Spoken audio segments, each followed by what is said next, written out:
Open the XAMPP control panel. So here, dear all student, we have to perform. Let's start as a practical number 17. How to connect database.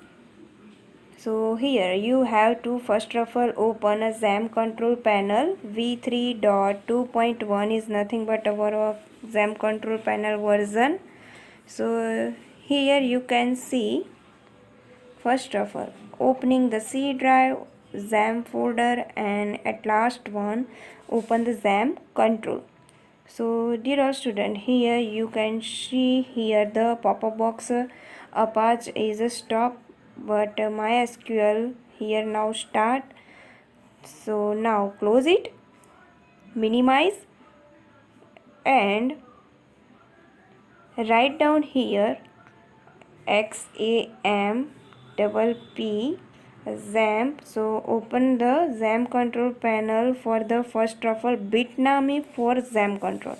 So here open the browser. Dear student, this is our PHP file for the coding. So here I have to open the PHP file as a connect.php and write down the code in this page, and once again minimize it. Here we have to write down the code about the connected data to the database. So you have to create a one PHP file and give the name of PHP file as a connect. Once again the open browser, and now we have to write localhost /XAMPP. So here my web page load and show XAMPP for Windows, and then here you have to see the XAMPP hosting for the XAMPP control for a Windows. So this is our XAMPP for Windows welcome page, and now install the application on XAMPP using Bitnami, but here we already installed this XAMPP application for the PHP coding program. Here you have to select PHP MyAdmin. So તમે જ્યારે PHP MyAdmin પર click કરશો એટલે તમને અહીંયા new પર click કરવાનું, અને ત્યાં જો ડેટાબેઝ ઓપ્શન છે તો ક્રિએટ ડેટાબેઝમાં અહીંયા હું નામ આપી દઉં છું solution1 એન્ડ ધેન ક્રિએટ. તો અહીંયા લેફ્ટ હેન્ડ સાઈડમાં જો તમે જોઈ શકો છો solution1 કરીને ડેટાબેઝ ક્રિએટ થઈ જાય છે. તો આ મારો ડેટાબેઝ ક્રિએટ થઈ ગયો છે. હવે હું એના પર ક્લિક કરીશ તો અહીંયા ટેબલ ક્રિએટ કરવા માટે ટેબલનું નામ આપવાનું રહેશે. તો here we have to given the name of table. તો અહીંયા હું ટેબલ નેમ આપી દઉં છું, અને કેટલી કોલમ જોઈએ છે એ કોલમ તમે અહીંયાથી આપી શકો છો as you want to create a number of column. તો અહીંયા મેં 3 કોલમ આપી છે. તો આ રીતે ટેબલ ક્રિએટ થઈને આવી જશે. તો અહીંયા તમે જોઈ શકો છો name, type, length value, default, collection, attribute, null index and so. So અહીંયા પહેલાં એડ ઇન્ડેક્સની અંદર તમે એઝ યુ વોન્ટ કોઈપણ ઇન્ડેક્સ આપી શકો છો, અને નલ ઇન્ડેક્સની અંદર આપણે જે કી યુઝ કરીએ છીએ એઝ અ પ્રાઇમરી ત્યાં એઝ અ સિલેક્ટ કરી દેવાનું છે ટ્રુ.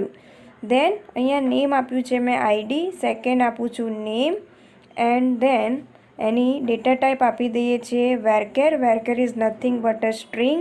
એની લેન્થ આપી દઉં છું 30, and then here you have to given a primary and so, but I have to given a primary as a ID. then second address ની type આપી દઉં છું varchar. એની લેન્થ વેલ્યુ આપી દઉં છું 50, અને અહીંયા જે લાસ્ટમાં તમને રાઇટ હેન્ડ સાઈડમાં કોર્નરમાં સેવ બટન આપ્યું છે તે ક્લિક કરીશું એટલે સેવ થઈને આ રીતના ટેબલ શો થઈ જશે. તો મારું ટેબલ પણ ક્રિએટ થઈ ગયું છે ડેટાબેઝમાં. હવે એમાં એન્ટ્રી એન્ટર કરવા માટે ઇન્સર્ટ પર ક્લિક કરવાનું. ઇન્સર્ટ પર ક્લિક કરીશું એટલે અહીંયા તમને જે ફિલ્ડ દેખાય છે એમાં આપણે શું કરવાની છે, ડેટાની વેલ્યુ આપવાની છે. તો તમે આઈડીની વેલ્યુ આપી શકો છો, નેમની વેલ્યુ આપી શકો છો, એડ્રેસની પણ વેલ્યુ આપી શકો છો. તો જ્યારે પણ આપણું ટેબલ ક્રિએટ થઈ જાય પછી ઇન્સર્ટ પર હું ક્લિક કરીશ એટલે આ રીતના તમને બ્લેન્ક ફિલ્ડ જોવા મળે છે. એ આમાં ફિલ્ડમાં તમે નામ આપી દો. તો અહીંયા હું ફોર એક્ઝામ્પલ તરીકે નામ આપી દઉં છું નિખિલ, એડ્રેસમાં આપી દઉં છું ઇન્ડિયા, એન્ડ સેકન્ડ જે છે એની અંદર પણ હું નામ આપી દઉં છું સપોઝ અક્ષય, એન્ડ એડ્રેસમાં આપી દઈએ છીએ as you want to given. તમે જે પણ એડ્રેસ આપવા ઈચ્છતા હોય એ આપી શકો છો. એન્ડ ધેન તમે અહીંયા જુઓ છો કે આપણે એડ્રેસ અને નેમની વેલ્યુ આપી દીધી છે.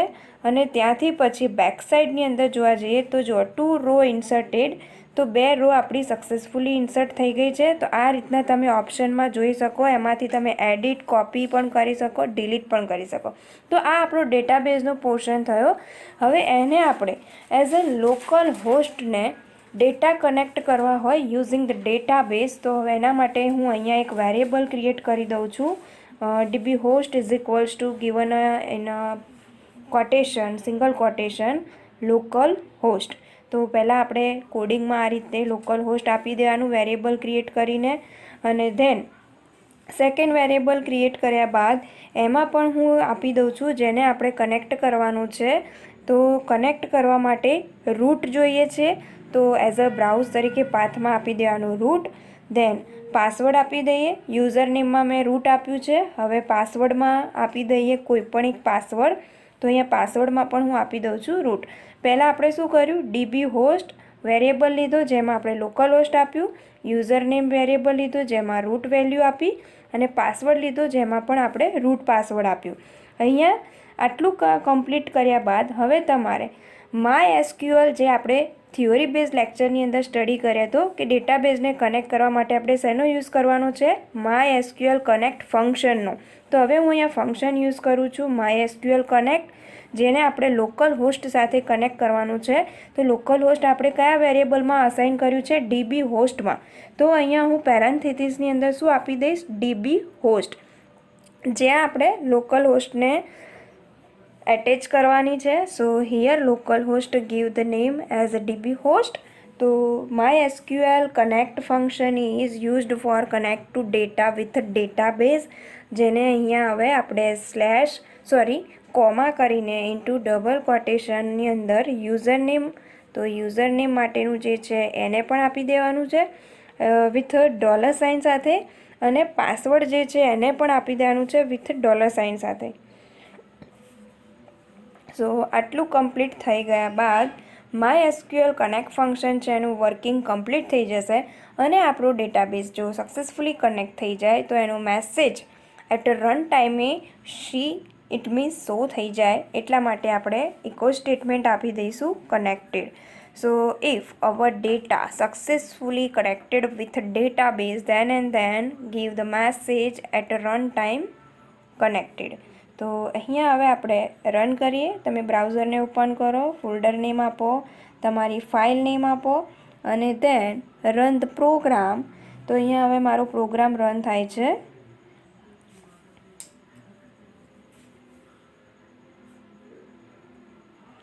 સોરી, થોડી નેટની સ્પીડ સ્લો હોવાના કારણે મારું પીસી હેંગ થાય છે, એટલે થોડી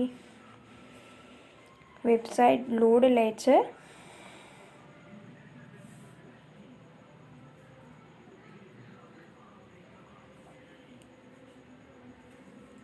હા, તો અહીંયા જુઓ આપણો ડેટા કમ્પ્લીટલી સક્સેસફુલી ડેટાબેઝ સાથે કનેક્ટેડ થઈ ગયો છે, એટલા માટે મેસેજ પણ મળી ગયો કનેક્ટેડ. વન્સ અગેન બેક થઈ જઈએ આપણે PHP માય એડમિન એટલે કે ડેટાબેઝમાં, અને હવે અહીંયા તમે જોઈ શકો છો કે જે રાઉન્ડ લોડ લે છે ત્યાં મારો ડેટા સક્સેસફુલી એટેચ થઈ ગયો હશે. તો અહીંયા તમે જે રાઉન્ડ અત્યારે હાલમાં પ્રોસેસિંગ વર્કિંગમાં છે એનો મિનિંગ કે આપણો ડેટા ત્યાં એટેચ થઈ ગયો છે ડેટાબેઝ સાથે. તો જે આપણું આ સોલ્યુશન 1 છે એ મારું ડેટાબેઝ નેમ છે, it means it's my database. Then here table AC is nothing but our table, તો મારું ટેબલ છે, અને જેને મેં શેમાં ક્રિએટ કર્યું છે, ડેટાબેઝ સોલ્યુશન 1માં. હવે આને હું કમેન્ટ આપી દઉં છું થોડી વાર માટે. So echo statement comment it, and then once again એક નવું ફંક્શન યુઝ કરું છું અહીંયા MySQL select DB. It means કે આપણો પ્રોપર આપણે જે ક્રિએટ કર્યું છે એ જ ડેટાબેઝને સિલેક્ટ કરવા માટે કયું ફંક્શનનો યુઝ કરીએ છીએ, માય એસક્યુએલ સિલેક્ટ ડીબી. સો આજ આપણે MySQL સિલેક્ટ ડીબીને જો અહીંયા કન્સિડર કરતા હોઈએ તો એના માટે પણ આપણે વેરિયેબલ ઇનિશિયલાઇઝ કરાવડાવવો પડશે વિથ ઇટ્સ વેલ્યુ સાથે. તો મારો ડેટાબેઝ કયો છે સોલ્યુશન 1, તો એને હું એક વેરિયેબલની અંદર ઇનિશિયલાઇઝ કરાવડાવીશ અને આ જ વેરિયેબલને હું એઝ અ ફંક્શનની અંદર કોલ કરાવડાવીશ. તો MySQL સિલેક્ટ ડીબી જેને મેં કોલ કરાવડાવું છું $DB સાથે, અને ધેન હવે આપણો ડેટાબેઝ સક્સેસફુલી કનેક્ટેડ થઈ જશે. તો અને તો જ આપણને મેસેજ પાસ થઈને મળશે કનેક્ટેડ એઝ અ રન ટાઈમે. તો આ બંને ફંક્શન આપણે થિયરી બેઝમાં સ્ટડી કરી ગયા છે. હવે જો અહીંયા કોઈ એરર નથી બતાવતી, ઇટ મીન્સ કે સિલેક્ટ ડીબીની અંદર જે આપણે ડેટાબેઝ ઇનિશિયલાઇઝ કરાવડાયો છે સિલેક્ટ 1, જે મારો સક્સેસફુલી કનેક્ટ થઈ ગયો છે મારા ડેટા સાથે. So connected to database, here we have to give an echo statement and then run connected to DB. once again back થઈએ આપણે ડેટાબેઝવાળા પોર્શનમાં. So dear student, you must have to follow this step for connected to database. So I hope you all are easily understand the concept regarding how to connect database as well as how to create a database.